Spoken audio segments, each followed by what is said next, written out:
most famous physical therapist on the internet. Check. Hi, folks. I'm Bob Shaw, physical therapist. Brad Heineck, physical therapist. Together we are the most famous physical therapists on the internet. In our opinion, of course, Bob. The title of today's program is Do You Have Fake Sciatica, Herniated Disc versus Piriformis Syndrome or Stenosis? This is an update. Right. We did this video before. Exactly. And don't get it confused with fake news. Right. Anyways, you can have, symptoms down the leg, things like that. We found out, as we know as therapists, there's more than just one thing that can cause that. And you need to know the difference depending on how you're going to treat it. And we're going to show you some tests you can do at home. Yeah, if you get the wrong diagnosis, you're going to go down the wrong path, and it's never going to get any better. Right. It could get worse, and then you'll say, what's going on? Yeah. So, by the way, if you're new to our channel, please take a second to subscribe to us. We provide videos on stay healthy, fit, pain-free, and we upload every day. Also, join us on our website, bobandbrad.com. Go to the giveaway section. Right. We're always giving something away. It's also pinned to the top of the page on Facebook. If you want a short version of us, go to Twitter or Instagram or TikTok. We got 60 seconds of Bob and Brad a day. This week, we are giving away the Renpho massage gun. This one's a little different than their other massage guns because it's actually adjustable. So you can actually adjust the head. So for different angles, you can get it under your arms if you want. Well, yeah. I guess you wouldn't want to do that. It is nice, but and it's actually it's a very heavy-duty one. It's really good at getting it deep for those large muscle groups. Yep, really nice. Good for what ails you. Actually, this is gonna work well for piriformis. Oh yeah, that's right. So it can we might bring that out later. I'll leave that nearby. All right. So now that you bring up piriformis, and it is in the title, the leg symptoms is as a result of a pinched nerve. Okay, and it can be pinched from a disc, from the piriformis muscle, or it could be from stenosis where you have two bones that are coming close together, or some other tissues. The hole that the bones form is shrinking sometimes too. Right, and we're going to show that. But first, so we all have a good visual of what's going on. If we look at Sam is going to show us his backside, and we're going to look at where the vertebrae are. And the most common area that you get sciatic from the disc is in the low back between L4 and L5. So here we're going to look at, this is a model. L5 is on the bottom, the disc, and then L4. Now what happens is the disc can bulge right like that. And the problem with that bulge is most of the time it bulges right into the nerve that feeds the sciatic nerve. Right. So that's one place where the nerve can get pinched. Right. The first place. Right. So the second place is, if we look at Sam is the piriformis muscle. Oh, well, the second place, Brad, would probably be the hole. You want to show that? I want to do the piriformis muscle first. But you're right. Yeah, that's a good. Would be a good segue, but I already had it in my mind. Bob. All right, here we go. You know how I go. Don't mess Brad up. Don't change my sequence up here. So the piriformis muscle connects from the sacrum here, and actually on the backside, but for this it doesn't matter. And it goes across to your hip bone, that greater trochanter. So here we've got the. So does it actually have the name on the muscle? Yeah, well, yeah. When they do surgery, they look for the name. Yeah. But the yellow represents the sciatic nerve, and you can see the sciatic nerve goes underneath the piriformis muscle. And if this muscle tightens up, it actually puts pressure on the nerve, therefore creating the leg pain. Could be scarring too. I had one case where I think the person tore the muscle, then it healed up and it scarred down over the nerve. Yep. One way or another, that needs to get loosened up to take the pressure off. And then stenosis, like Bob was saying, we're going to look up here so you can see it. The pelvis gets in the way. Where the nerve comes out of the hole, it's called the foramen, but this hole can get bone spurs on it. The disc may be shrinking. There's a number of reasons why the nerve can get pinched from stenosis. And there's distinct symptoms that we can find for all three of these, so you can tell which you have. And in essence, the fake sciatica is generally the piriformis, right? Yeah, piriformis. I would say stenosis may have an issue with that too. A little fake too. Yep. Right. Yep. Because generally when you think of sciatica, you think of the nerve. The bulging disc. Right. And so if it's not the bulging disc, then it might be fake sciatica. And that often is the piriformis, or it could be even a little bit of the stenosis. And the symptoms are the same though, down the leg. Right. That's numbness, why it gets tingling, all those types of things. Bob, we're going to have to move the Renpho massage gun. I'll move it. So we're going to go through the tests for a disc problem. Okay, first the disc. Yep. So if these are positive, as they say, it's leaning towards the fact that you have real sciatica or a disc, bulging disc or exactly. herniated disc. You want to lay down? I can. Sure. On your back, please, but don't fall asleep. All right. So this is the straight leg test. This you cannot do by yourself. Well, maybe you could, but it's best to be done with another person. So we're going to check Bob's right leg, completely relax the leg. The knee will be straight. And I'm going to lift it up like this. And I'm going to listen to Bob's when he has complaints of some pain. Oh. And once you get up to a certain point, if he complains of pain and the pain is in the buttocks or in the low back, that's a pretty positive sign that you've got a nerve being pinched in the disc area. And then once you get up to that point to further test it, if you take the foot and dorsiflex it or pull it that way, and if that makes it worse, and usually dramatically worse, that's a good sign you've got a disc problem. And the pain, you're going to feel stretching in here. Mm-hmm. That's normal. But that, when you push the foot down, if it increases the pain again in the buttock or the back, yep, that's the sign it may be a disc problem. Right, exactly. The other thing you have to be careful for is with the knees straight and we're coming up, there's a natural stretch in the hamstring as well. So you can't get that confused. And that's one of those things that sometimes you need a little practice, so a therapist is good at that. At home, that might be a little challenging.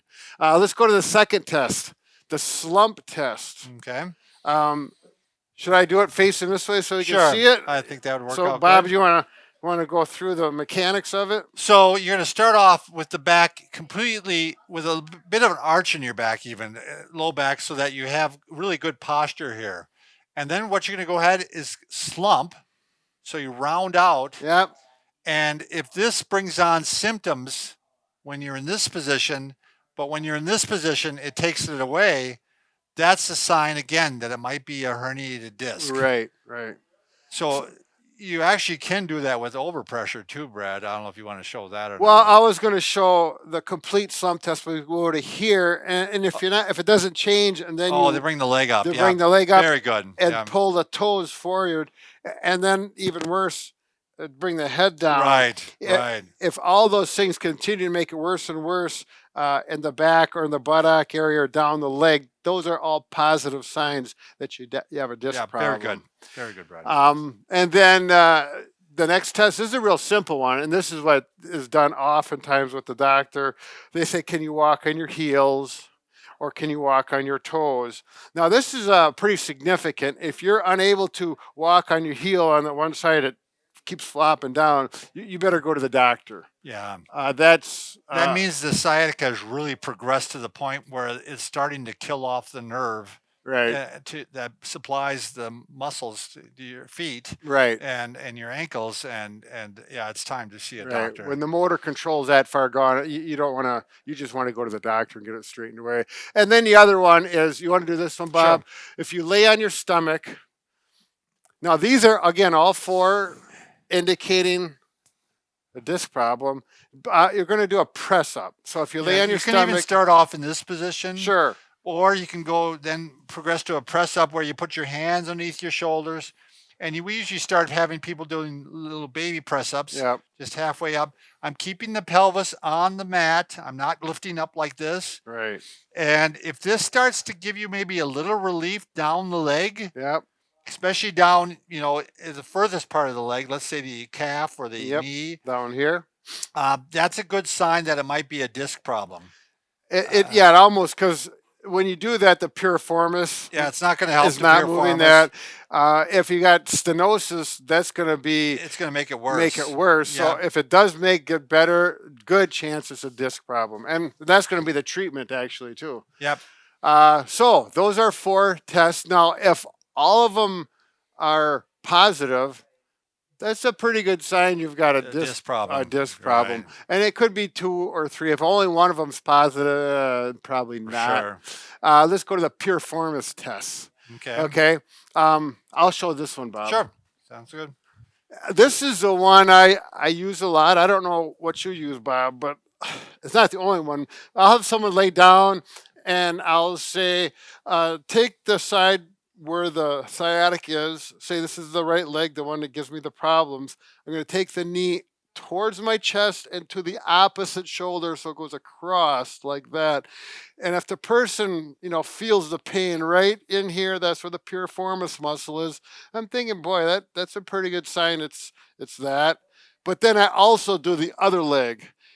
And I've never had anybody painful and tight on this side on both sides. No, I haven't either. It's always like, oh, that one hurts. This one is no problem. A little stretch there, but if it's a piriformis issue, right. So I'm thinking it's probably a piriformis problem here where it makes sense because that's where the pain and symptoms are. And then the next one, I'll do it. You lay on your stomach. Bob, you'll have to talk through this where I go like this and we do internal rotation. Okay. Do you know that one? What are you doing? You do it. Okay. You know this one. You probably don't do it as much as me. But if you go up like this, the piriformis muscle is here to here. And if I bring the foot out like this and it goes this far on this leg, and then on the other leg, it's hard to see. It doesn't go near as far. That's an indication that the piriformis muscle is tight on the foot that doesn't go as far out. Because a piriformis muscle is a external rotator, and we're internally rotating. Do you ever use that one, Bob? No, I haven't used that one. Okay. I've used this one where you kind of lift up sometimes. Oh, that's a nice one, too. That one's probably easier to show for the layperson, So you cross over and you lift up like this, and that puts a lot of stress on the piriformis. Right. So that's going to irritate it. So you do it, you cross over to the other side and do it also. You lift the knee up. Yep. And if that hurts, that would indicate on that side there might be a little piriformis issue. Okay. Now, I would say the stenosis is probably the easiest one. Yes, it is. To determine if that's what you have. Now, the key thing here, I think, is consistently. If walking and standing consistently make it worse in about the same distance, you can stand for 3 or 4 minutes, pain down the leg, back pain, and then if you sit down, it relieves it very quickly. Yeah. And you can stay seated for long periods of time and it's still relieved. Yeah. On the other hand, if you sit down, it feels better, but then the leg starts getting more painful after time. And then we're thinking it's a disc problem. Yeah. Right. So stenosis doesn't do that. And stenosis generally, Brad, as a rule of thumb, 55 and older. I mean, it's more of an arthritis thing. And you're also going to talk about shopping cart syndrome. Right. Yeah. The only time I think stenosis isn't for older people is if there was trauma or like spondylolisthesis, right? Like in my case. But the shopping cart syndrome. How many times have you had someone? Always, almost. They say, if I can walk 2 or 3 minutes and it starts to hurt, pain down my leg, but when I go shopping and I can lean forward, I can walk so much longer, so much easier. Classic sign of stenosis. Right. The final one, if you want to add one more, Brad, is you just have them stand and lift their arms up over their head, and that often will bring on the symptoms too. Right. Where it may or may not with a disc problem. I mean, right. Disc problems. Yeah, that's so Bob. All right, we got windy today. Yeah, Brad. we covered a lot of territory there, and it took almost 14 minutes. Sorry for the lengthy, but it is it's just not that easy. It's all critical information you need in your life. Absolutely. Study it again. Thanks for watching.